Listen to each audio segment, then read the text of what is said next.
Une femme chercheur entrepreneur, eh bien, c'est avant tout une femme qui souhaite et qui se bat pour que les résultats de ses recherches soient utiles à la société.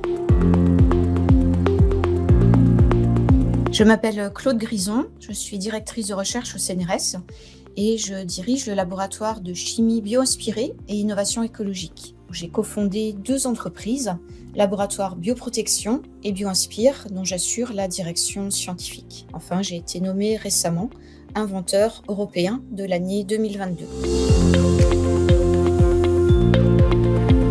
Ce sont 35 années de passion, de réflexion, de recherche de solutions face aux enjeux actuels, mais c'est surtout 35 années en fait de rencontres humaines très enrichissantes.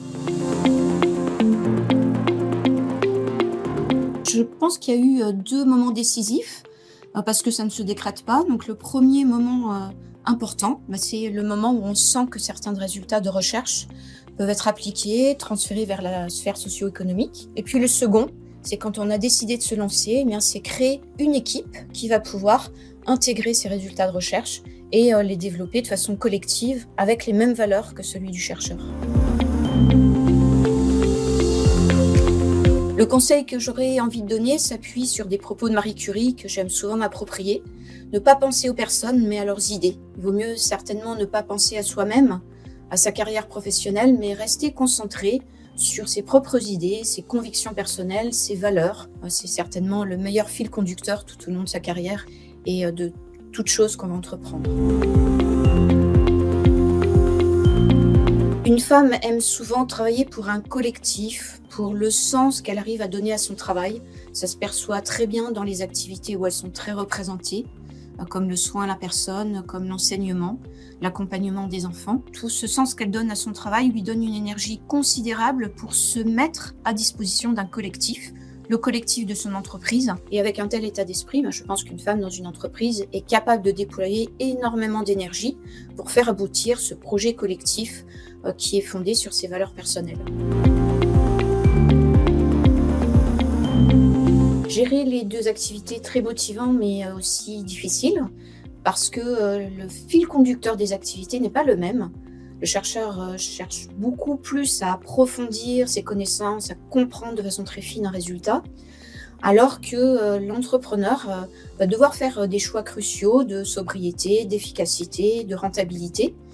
Et donc ça peut générer une certaine frustration. Bien l'idéal finalement, c'est de développer les 2 pour ne pas conduire à un sentiment de frustration.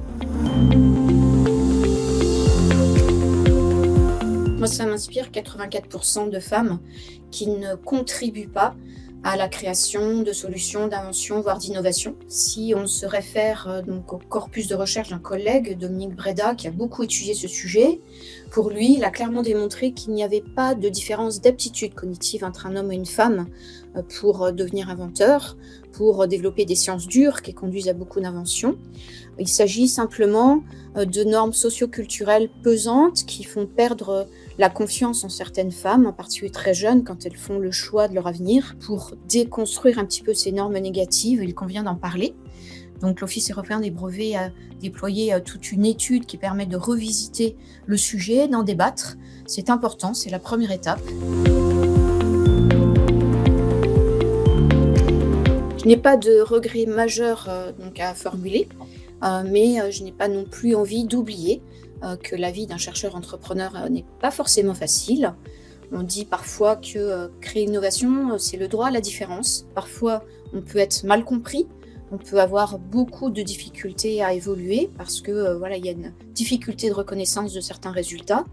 Mais ce qui est important, c'est de penser à toutes les personnes qui peuvent aider, qui vont encourager le chercheur à déployer son invention et puis qui vont quelque part aussi le protéger de tous les préjugés, les idées toutes faites qu'il peut y avoir. Donc merci à eux.